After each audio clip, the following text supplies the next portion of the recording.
بسم الله الرحمن الرحيم. الحمد لله حمدا كثيرا طيبا مباركا فيه كما يحب ربنا ويرضى،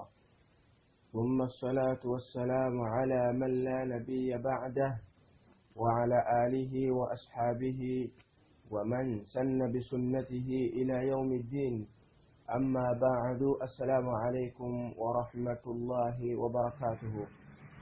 أبو بغاندة برونجي soka okutendereza Allah subhanahu wa ta'ala nanyini matenda amajjuhu atusobosezza okubeera nga ate tuddamu okusisinkana ku lunaku luno olwaleero. Tumwebaza Allah subhanahu wa ta'ala okutugabirira obulamu obulungi n'okubeera nti atwabba mu mbeera ekyasinze okuba ennungi. Tumusaba Allah subhanahu wa ta'ala abeere nga atwongera obulamu obulungi n'okubeera nga atukuuma nga tuli abaddu abamutya era nga tuli wansi w'okugoberera omubaka Muhammadi sallallahu alayhi wasallam. Ebintu bingi bituyiseemu mu wiiki eno nga ku nsonga ezikwata ku busiraamu bwaffe ng'abantu abali mu nzikiriza y'omubaka Muhammadi sallallahu alayhi wasallam. Tusaba Allah subhanahu wa ta'ala bonna baatusobosezza kubeera nga bafuna obulamu obulungi obw'eddembe mu wiiki nga bwetambudde. Allah subhanahu wa ta'ala abeere nga abawa as-sihha wal afiya, obulamu obulungi era n'okubeera nti babeera mu bulamu obujjudde assalamatan, emirembe egy'enjawulo. Netujjako okubeera nga tusabye omubaka Muhammad sallallahu alayhi wasallam. Nabbi waffe Muhammad Allah subhanahu wa ta'ala gwe yatuma gye tuli bashiran nga musanyusa, wa nadhiran era nga mutiisa, wa da'iyan era nga mukowooze ila Allahi eri Allah subhanahu wa ta'ala, wa sirajan munira era nga ttaala eyakaayakana eri ffe abantu be oba abantu b'ekibiina ky'omubaka Muhammadi sallallahu alayhi wasallam. Bwe mbeera nga muzuulidde olwaleero ensonga bwe zitambula mu nsi, Ebufalansa olunaku ndowooza ennaku zayiseewo nga 2, abantu abakuba ekifaananyi ky'omubaka Muhammad sallallahu alayhi wasallam mu kacuuni aba eggulire eriyitibwa Charlie Hebdo, Allah subhanahu wa ta'ala yabageredde bamaze ebbanga ddene nga bakuba omubaka Muhammad sallallahu alayhi wasallam mu kacuuni. Nabbi waffe gwe tulaze tulaba okuva twatandika omusomo gwaffe guno nga tumulaba nti wallahi Allah subhanahu wa ta'ala rafa'ahu, Allah subhanahu wa ta'ala yamusitula nnyo. Mwana wattu bo omulimu gwabwe gwe babadde bakola, babadde bali ku mulimu gwa kubeera nti omubaka Muhammad sallallahu alayhi wasallam bamukuba mu kacuuni n'okubeera nga bamutyoboola. Naye Allah subhanahu wa ta'ala yabagezesezza n'abavubuka abatamanyikiddwa wa gye baavudde ne bagenda babakubamu amasasi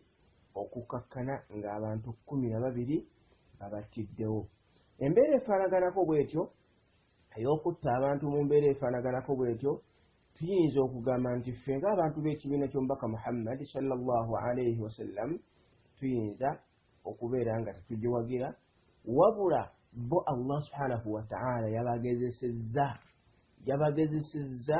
ku lw'ekyo kye babadde bajja bakola ekyokubeera nga bajooja omubaka Muhammadi sallallahu alayhi wasallam. Bwe mbeera nga mujjukira bulungi omusomo gwa Sheikh Milad gwe yabasomesaako n'abajjukiza omukyalo oli omusajja oba sahaba gwe yatta nga yamutta olw'okuba nti yalinga ajeeja omubaka Muhammad sallallahu alayhi wasallam, n'amuvuma era n'abeera nga yamusala ne bakeera ku makya nga yamusse. Mwana wattu ekyatuuse ku bano oba oli awo kiyinza okufaanaganako n'ekyo ekyatuuka ku mukyalo oyo eyali ng'omulimu gwe gwasinga okukola omunene kujeeja mubaka Muhammadi sallallahu alayhi wasallam. Tulina okumanya nti nabbi waffe Allah subhanahu wa ta'ala yamusitula. Mu kumusitula n'abeera nga yeeyama okubeera nti amukuuma. Kiri kye twayogerako mu kumukuuma birisalatihi, okukuuma obubaka bwe yamutuma nabwo, wa binafsihi n'okubeera nti amukuuma ye ng'omuntu yennyini. kana mayitan imma nga mufu aw hayyan obanga mulamu. Nabwe ekyo ky'obulaba olwaleero nti bwe babeera nga boogedde ku mubaka Muhammad sallallahu alaihi wasallama ebigambo ebitali birungi tewabulayo bantu bavaayo ne babeera nga bataasa omubaka Muhammad sallallahu alaihi wasallam ila qiyam as-saa paka enkomerero bweneeyimirirawo. Nabwe kityo omusomo gwaffe guno gwe tusoma ogw'okubeera nti twejjukanya enkizo z'omubaka Muhammad sallallahu alaihi wasallam mwana wattu gugwanidde kubanga abalabe be oba abalabe b'ekibiina kye kino balabe bayitirivu nnyo ng'omulimu gwabwe ogw'okubeera nti bajeja omubaka Muhammad sallallahu alaihi wasallam bagukola yawman wa zamanan, bagukola buli lunaku era buli kaseera. So tugwanidde okubeera nga ensonga yaffe eno tugenda nayo mu maaso n'okubeera nga abaana baffe be tuzadde tugenda nabo mu maaso okubeera nga tubasomesa eddiini ya Allah subhanahu wa ta'ala. Mposi wano wentwalira omukisa era okubeera nga abayizi mwenna abali mu kibiina kino oba bali mu kiraasi muno be tusoma nabo nga bwe mulaba ensonga y'okubeera nti basheekhe babatta, basheekhe battibwa mu mbeera ez'enjawulo, omulimu gwaffe guliwa essaawa eno? Buli wenna Allah subhanahu wa ta'ala gwagabiridde omwana, ng'olina omwana imma omu oba babiri oba basatu, oteekeddwa okubeera nti osomesa abaana abo eddiini. Oteekeddwa okubeera nti osomesa abaana abo eddiini. Abaana batwale bakwate Qur'ani, abaana batwale mu masomero basome eddiini ya Allah subhanahu wa ta'ala n'enniya ng'ogamba nti bwe baba nga basesseeka gundi nze owange kamusomese ajja kuddamu abeere ng'ayimirira mu kifo ky'abantu abo eddiini ya Allah subhanahu wa ta'ala ereme kubeera ng'ekutukawo. Wallahi Allah subhanahu wa ta'ala ajja kukutaasa, ajja kukuwa by'oyagala, atajja kumanya nti weewaddeyo otaasa eddiini ya Allah subhanahu wa ta'ala. Allah subhanahu wa ta'ala yatubuuza mu Qur'an al-Karim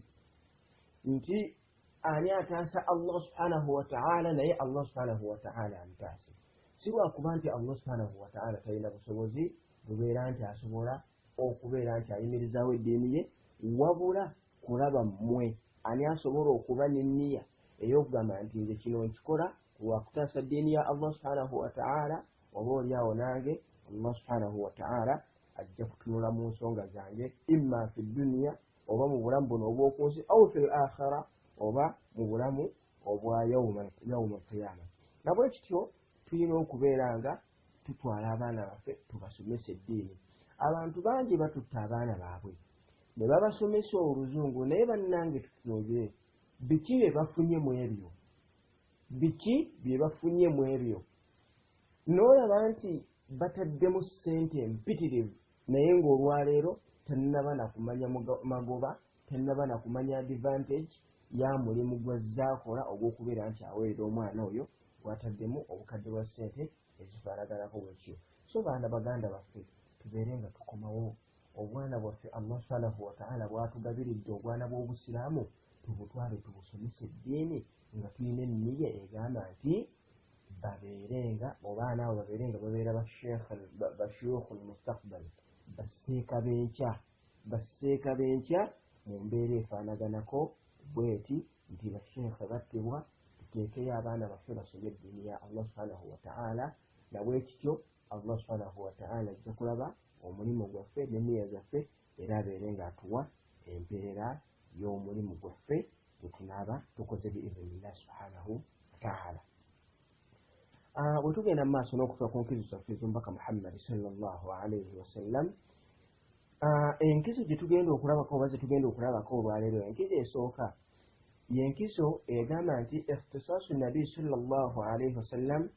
bishahadati ummatihi ala al-umami yawma al-qiyama. Kwe kubeera nga omubaka Muhammad sallallahu alaihi wasallam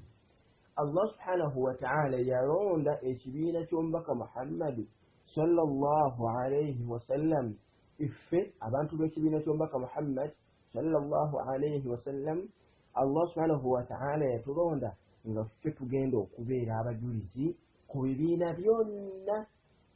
oba ku mirembe gyonna oba ku bannabbi bonna yawma alqiyama oba yawma alqiyama fetugenda okubeera abajulizi ku nsonga eyo. bwatyo omubaka Muhammad sallallahu alayhi wasallam yabeera nga ategeeza mu hadithi ya Abi Sa'id al-Khudri radiyallahu anhu nabeera nga Abi Sa'id yagamba nti qala Rasulullah sallallahu alayhi wasallam yagamba omubaka wa Allah subhanahu wa ta'ala nagamba nti yujaa'u bi Nuhi yawma al-qiyama fayuqalu lahu Nuhu agenda kubeera nga aleetebwa oba agenda kujja yawma al-qiyama babeere nga bamugamba nti hal ballaghta ar-risala Allah subhanahu wa ta'ala abeere nga amubuuza nti hal ballaghta ar-risala obubaka bwe twakutuma wabutuukiriza eri abantu abo be twakutumamu. nabbi Nuhu abeere nga agamba fayaqul na'am ayya Allah subhanahu wa ta'ala obubaka nabutuukiriza bwewantuma. fatus'alu ummatuhu hal ballaghakum babeere nga babuuza abantu b'ekibiina ki nti Nuhu oyo obubaka bwe twamutuma yabutuusa oba teyabutuusa. fayaquluun babeere nga bagamba nti ma jaa'ana min nadhir tetwafuna kulabulwa kwonna oyo Nuhu teyatutuusaako obubaka bwonna. fayaqul babeere nga Allah subhanahu wa ta'ala abeere nga abuuza Nuhu alayhi salam ma shuhudak buliwo obujulizi bwo obulaga nti obubaka bwe twakutuma wabutuusa.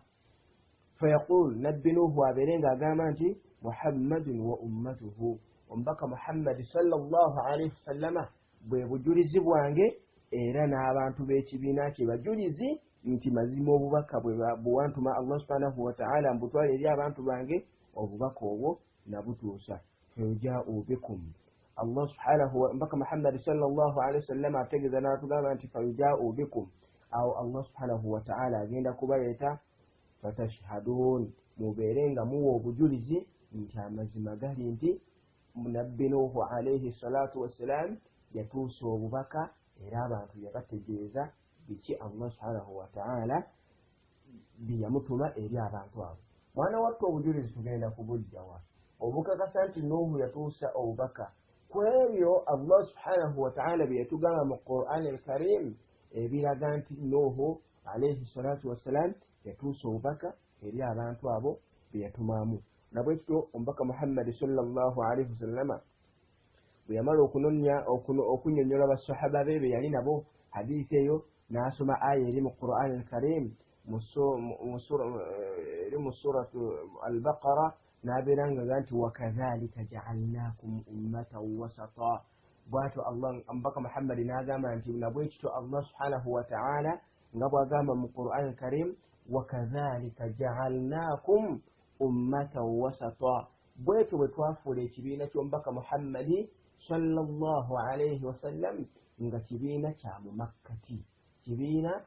mu makkati ekisobola okulamula wakati w'ebibiina byonna ekisobola okubeera nga kiwa obujulizi ku bibiina byonna litakunu shuhada musobole okubeera abajulizi ala nnaasi ku bantu bonna oba ku bibinja byonna wayakuna rasulu alaykum shahida nabwe ekyo nammwe we munaawo obujulizi ku bantu bali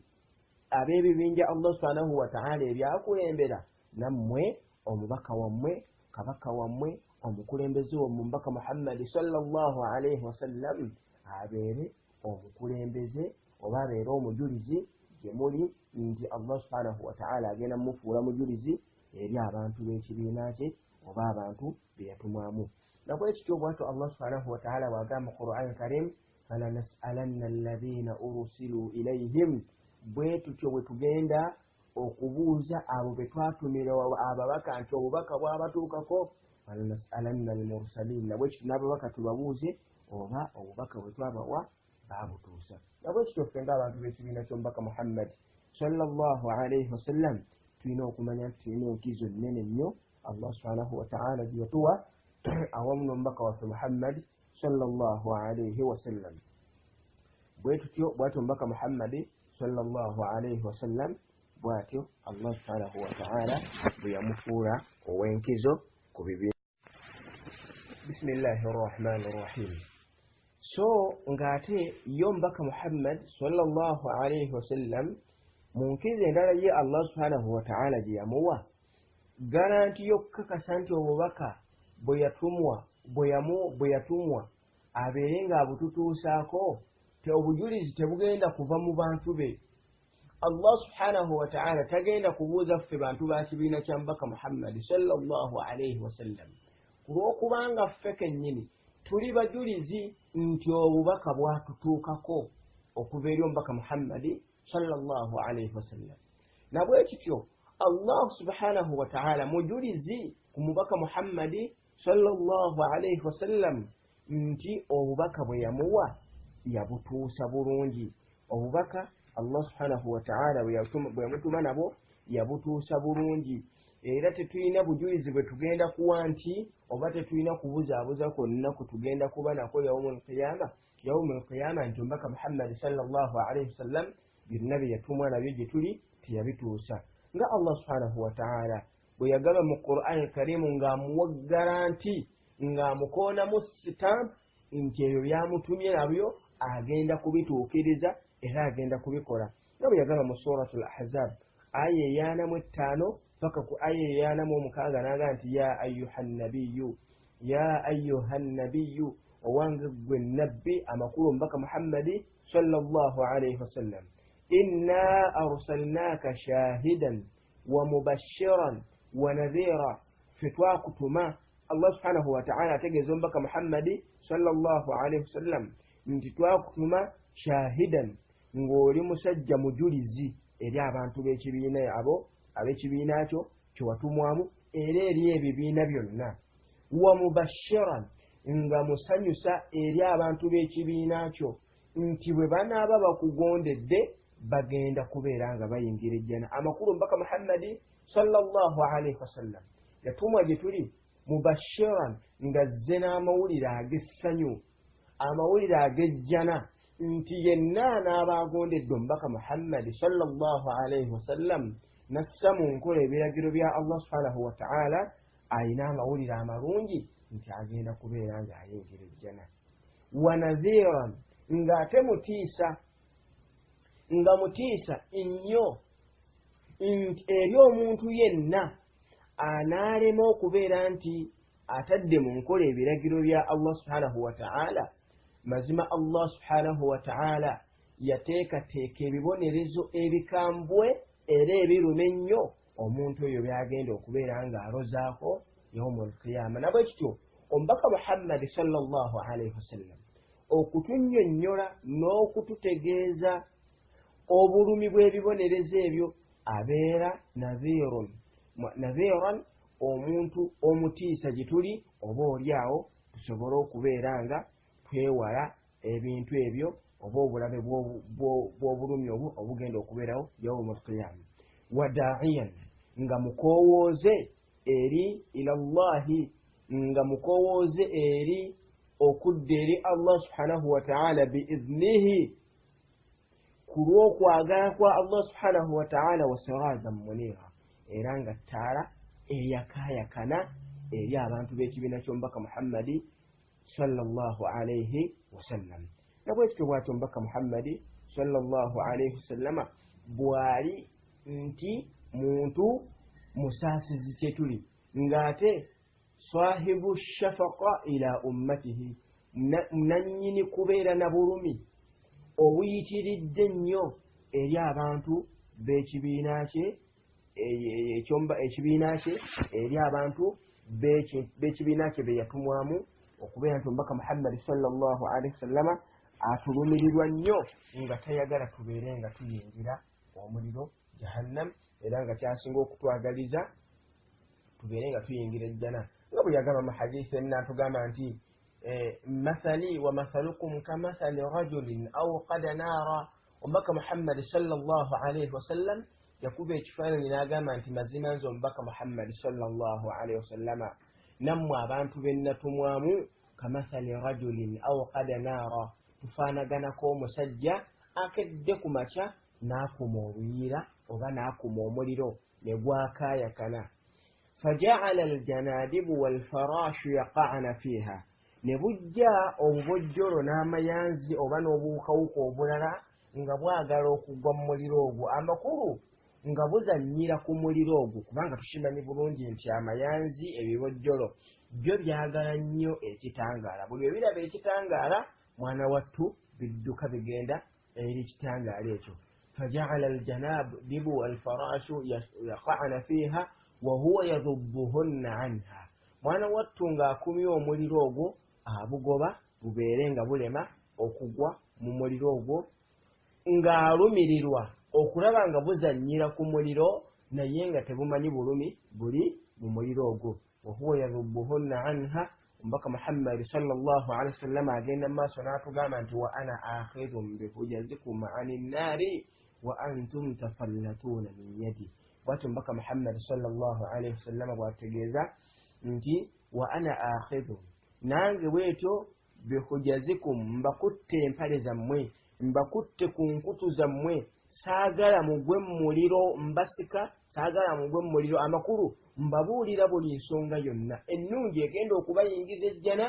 n'okubeera nti mbategeeza ensonga embi eziyinza okubaleetera okugwa oba okuyingira mu muliro jahannam wa antum tafallatuuna min yadi naye ekyennaku munneesikambulako ne munneesikako ne munneesamba ne mugenda mu maaso okkakkana nga mugudde mu muliro jahannam nabwekityo omubaka muhammadi sallallahu alaihi wasallam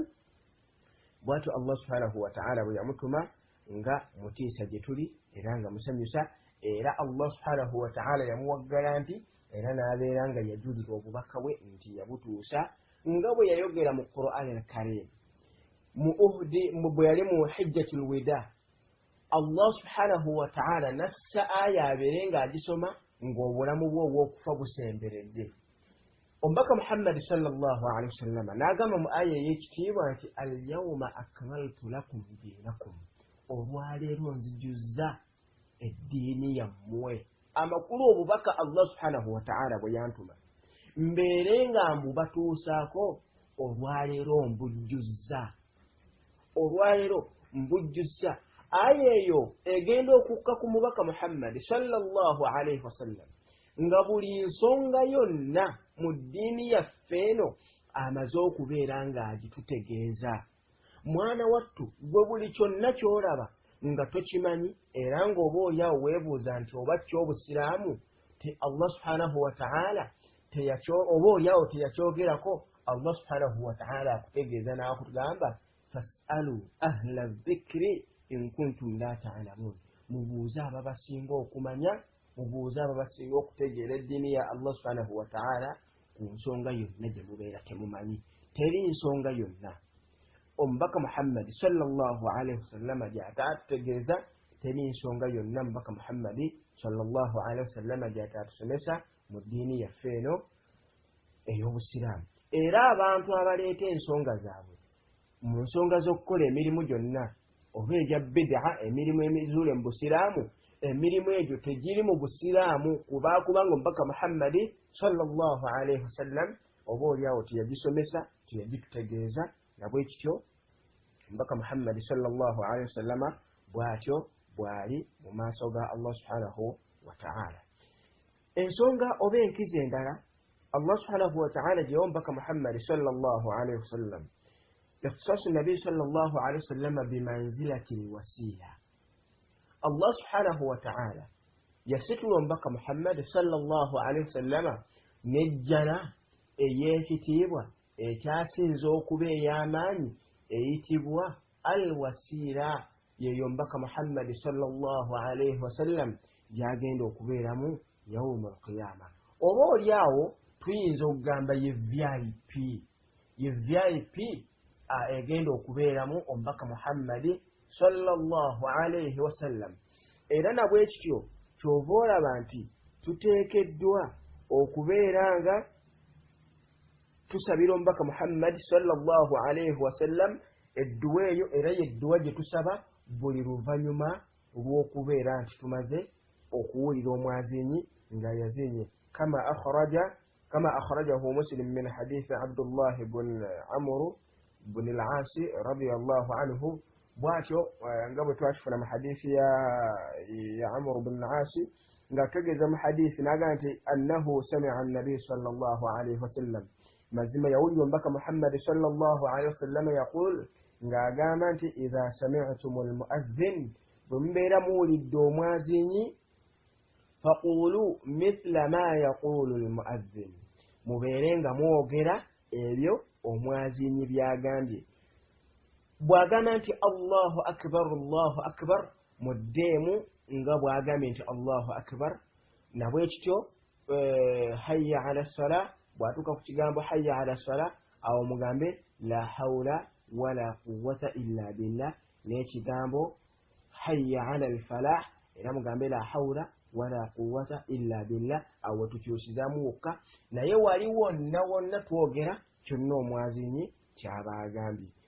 ombaka Muhammad sallallahu alaihi wasallama oluvannyuma naga nti summa sallu alayya oluvannyuma munsabire fa innahu kulwokubanga man salla alayya salatan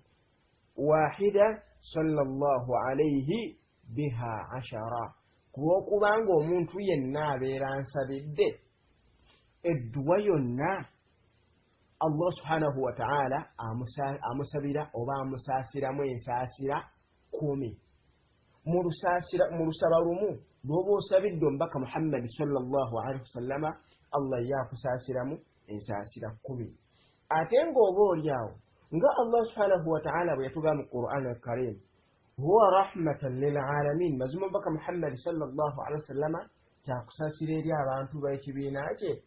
omubaka Muhammad ghufira lahu ma taqaddama min dhanbihi wa ma ta'akhkhara mazima Allah subhanahu wa ta'ala yamusonyiwa ebyakulembera mu mazambi ge era n'ebyaddako bw'abeera nga Allah subhanahu wa ta'ala yamusonyiwa ng'ate alina ne garanti gye tumanyi obulungi nti huwa min ahli aljanna ali mu bantu b'omujjana Allah subhanahu wa ta'ala yamurekomendinga mu nsonga eyo kitegeeza kutegeeza nti okusaaya kw'omubaka Muhammad sallallahu alaihi wasallama ffe tusinga okufunamu ababeera bamusabidde era abamusaalidde bwatyo omubaka Muhammad sallallahu alaihi wasallam bwe yategeeza nti omuntu aba amusabidde Allah subhanahu wa ta'ala amusaasira n'ensaasira 10 omubaka Muhammad sallallahu alaihi wasallama n'abeeranga nti thumma salullaha li alwasila nabwe kityo mubeerenga munsabira Allah subhanahu wa ta'ala ejjana eyitibwa wasiila eri gye tusaba ntuga nti Allahumma rabba hadhihi da'wa tamma ay Allah subhanahu wa ta'ala kabaka wokuno okukowooleddwa Allahumma rabba hadhihi da'wa tamma was-salatu al-qa'ima era n'esswala eyimiriziddwawo oba esswala etuyimirizzaawo ati Muhammadan al-wasila womubaka Muhammadi sallallahu alayhi wasallam ejjana gye wamusuubiza eyitibwa al-wasila bwatyo omubaka Muhammad sallallahu alayhi wasallama yabeera nga atugamba tubeere nga tugimusabira naga nti fa innaha manzilata fil janna mazima ekifo ekiyitibwa wasiila kifo ekiri mu rutafi ekifo eky'amaanyi ekiri mu jjana la tambaghi illa li'abdin min ibadillah tekigwanidde kubeera nga kibeeramu omuntu yenna okujjako nga muddu mulungi mu maaso ga Allah subhanahu wa ta'ala wa arju an akuna anahu omubaka Muhammad sallallahu alayhi wasallam abeera nga ategeeza n'atugamba nti era nsuubira okubeera nga nze muddu oyo omubaka Muhammad sallallahu alayhi wasallam atugamba nti era nsuubira okubanga omuddu oyo Allah subhanahu wa ta'ala gwe yayogerako nnyinza okubanga yenze baana battu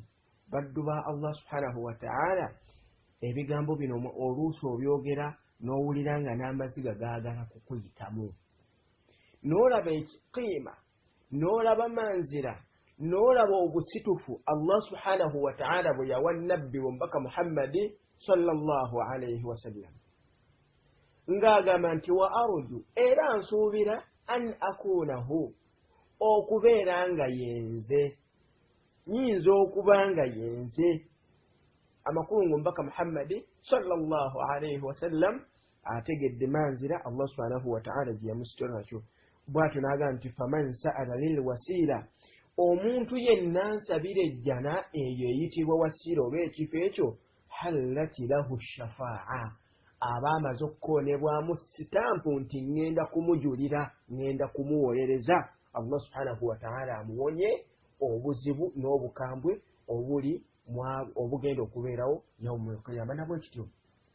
tusabire omubaka Muhammad sallallahu alaihi wasallam ejjana eyo nga adhaani ewedde mwana wattu ye garanti ye sitampu ye recommendation egenda okubeera nga etuyingiza mu shafaa'a mu kutuwolereza ku mbaka Muhammad sallallahu alaihi wasallam. Okuwolereza ku mbaka Muhammad sallallahu alaihi wasallama tetukunyoomoola